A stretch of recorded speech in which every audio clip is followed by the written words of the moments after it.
Pag-asa nagbabala sa mas maraming ulan na dulot ng habagat at mga bagyo sa harap na rin ng banta ng La Nina phenomenon.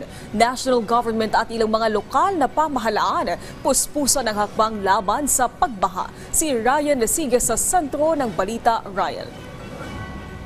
Naomi, may agam-agam nga ang lokal na pamahalaan ng Quezon City sa nais ni Health Secretary Ted Herbosa na kinakailangan magpasa ng isang ordinansa ang bawat LGU na nagbabawal sa pagligo sa baha.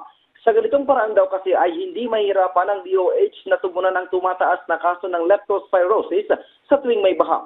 Sa QCJA Forum, sinabi ng tagapagsalita ng QCBRRMO na si Pichi De Leon na tila hindi makatao ang nais ni Herbosa.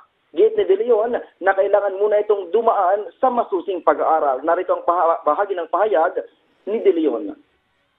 Pag sinabi mo kasing ordinansa, may penalty po yan eh. So kung nabaha na yung tao, nasira na lahat ng gamit niya, pe-penalty mo pa siya, pagbabayarin mo pa po siya. Parang hindi naman siya makatao.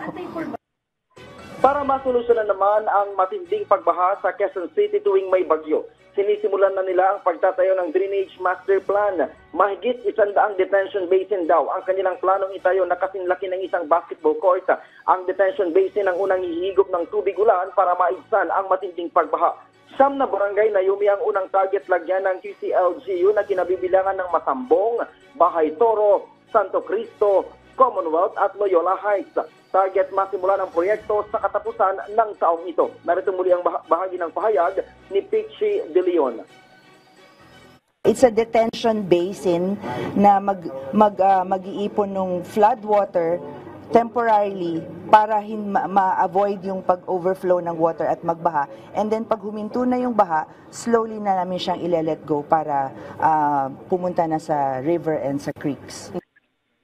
Aabot pa daw sa 14 na bagyo ang inaasahan ng Pag-asa na maaaring tumama sa bansa hanggang matapos ang taong 2024. Wala pa ang La Nina pero sabi ng Pag-asa, maaaring mas maraming ulan ang dala ng mga susunod na bagyo dahil na rin sa habagat. Sa pagtaya ng Pag-asa, maaaring makaranas ng sunod-sunod na bagyo ang bansa sa pagitan ng Oktubre hanggang buwan ng Disyembre. Kahapon, masusing pinag-usapan ng ilang ahensya ng pamahalaan kasama ang local government unit kung paano mas mapaghahandaan ang epekto ng La Nina sa bansa. Sa itinagawang Interagency Conference on Dams Operations and Flood Management na pinangunahan ng Department of Interior and Local Government, ibinahagi ng mga ahensya gaya ng DOST Pag-asa, NIA, MWSS, PCO, NWRB at iba pa ang mga impormasyon sa kung paano re-responde sa epekto ng La Nina tulad ng flood forecasting at warning system for dam operation, flood and dam risk communication protocols, LGU preparedness and response protocols sa tuwing may baha at kapag nagpapakawala ng tubig ang mga dam, pagbabara ng mga ilog at kanal at iba pa. Layo ng naturang conference na mas palawakin pa ang kalaman at itaas ang kamalayan ng publiko, gayon din para mas mapaigting pa ang koordinasyon sa pagitan ng mga lokal na pamahalaan at ahensya pagdating sa monitoring, pagresponde at higit sa lahat ay ang paghahanda sa panahon ng kalamidad na dulot ng La Nina. Narito naman ang bahagi ng pahayag ni DILG Secretary Benhur Abalos. Binalikan namin ang protocols ng dam kasi pinakamalupit dito is that bagyo na, magre-release pa ng tubig. No? So yun ang masaklap. So dapat number one, ang pag-release ng tubig o ang ano ng dam, sana ini-incorporate na sa Pag-asa warning. Number two, may tinatawag kaming list of protocol. Ito yung mga protocol na parang libro lang lahat ng governor, mayor hanggang barangay captain. No, dapat kasama na rin ito. Itong communication, ang sabi ko nga sa DILG, we have a big role to play here. At of course, kayo sa media, malaking bagay din po ito.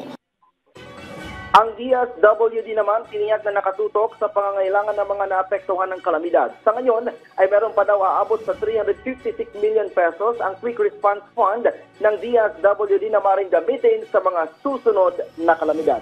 Yan ang munang latest. Balik sa iyo, Naomi. Maraming salamat, Ryan Lesigas.